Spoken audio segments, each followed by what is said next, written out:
Jeg hadde ikke vært utslitt hvis jeg ikke hadde hatt mareritt om natten om at bilen vår skal bli ødelagt. Når all oljen skulle renne ut på bakken.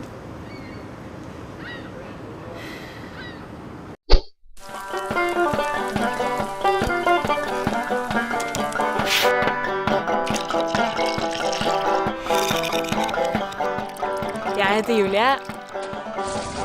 Og jeg skal kjøre på tvers av Canada i en bil drevet av frityrolje for å undersøke Statoils oljesandvirksomhet.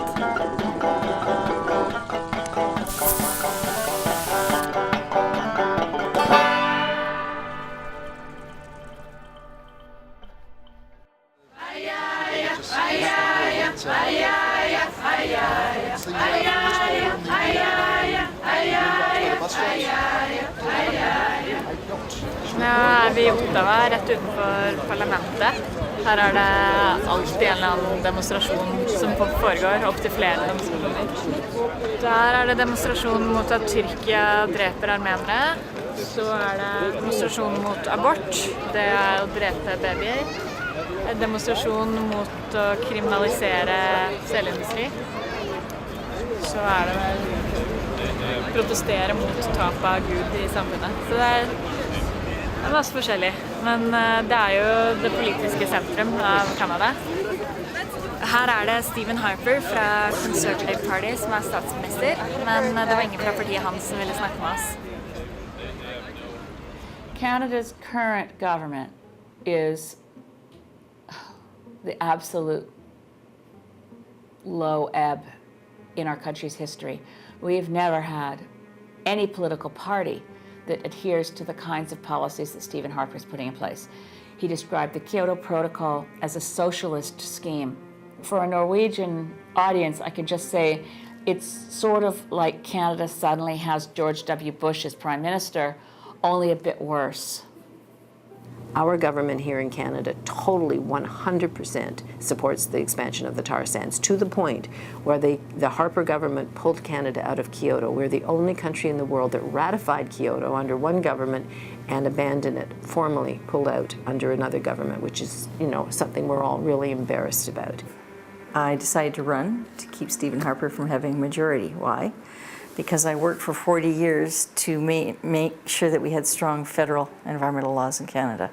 I knew Stephen Harper's agenda was to get rid of any federal jurisdiction environment, and that's what he's done through the last 3 budgets. I'm a realist. I don't think we're going to shut down the oil sands. Both the Alberta and federal budget are now majorly dependent on this resource. They've chosen to put all their eggs in this basket. First, we need an energy policy, and part of that energy policy should be ramping down our dependency on fossil fuels. I understand the demand for energy in the oil, and I understand that Norway's Statoil, like the other energy companies, say we're just providing a product for a demand. And there is some real truth in that. I mean, we are lazy to some extent as a human species in finding alternatives, in conserving, in trying to, you know, move to that alternative source. Den aller første tanken som man har med olje bør være helt ny olje som vi har kjøpt på butikken, så det er det vi har baki her nå. Men nå har vi fått tips om en diner som vi kan gå og se om de har noe olje til oss.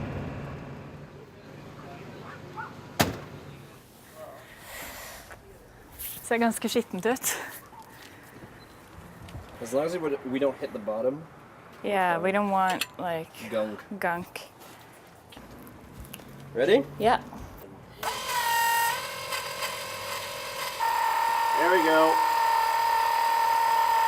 What do you think of the oil? I think it's good. Yeah? What do you think about it? I think it's kind of cloudy. Yeah. Det er vanskelig, det er jo sånn, det er jo eksperimentering det her, så det er liksom ikke, det er ikke noen vi kan spørre om det, eller... Vi får se, vi putter i motoren og ser hvordan det går. We live and work in old Fort Mac, there ain't no place to stay, there ain't no place to stay. Hey, hey, ain't going back to the old Fort Mac. There ain't no place to stay, there ain't no place to stay.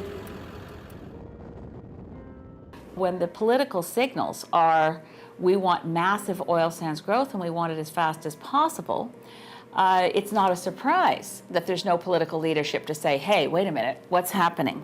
So if other corporations, both within and outside Canada, were to start saying to the Prime Minister, you're making it hard for us to do business here because we want to be a responsible company.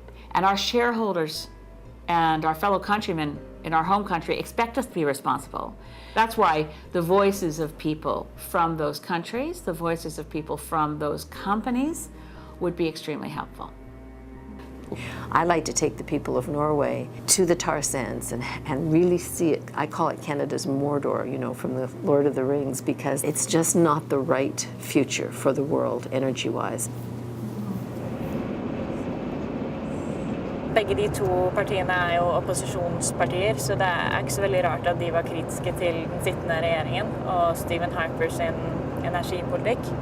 Vi vil jo veldig gjerne snakke med noen fra regjeringen, men vi håper at vi kan få møte noen representanter når vi kommer til Alberta for den provinsielle regjeringen der, for de sitter jo mye tettere på oljesandindustrien også.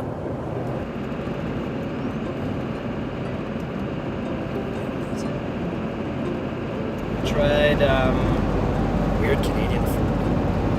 Wait a second. Pâté chinois. What's that? It's like shepherd's pie, but francophone version. It's like So a the layer fuel of filter light it kind of came on, then went off. Now it's like blinking. Shit. which light? Fuel filter. It's like there's no power. When I push down on the gas, there's like no.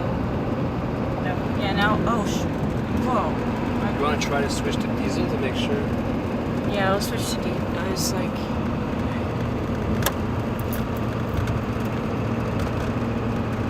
Okay, so now the light came off.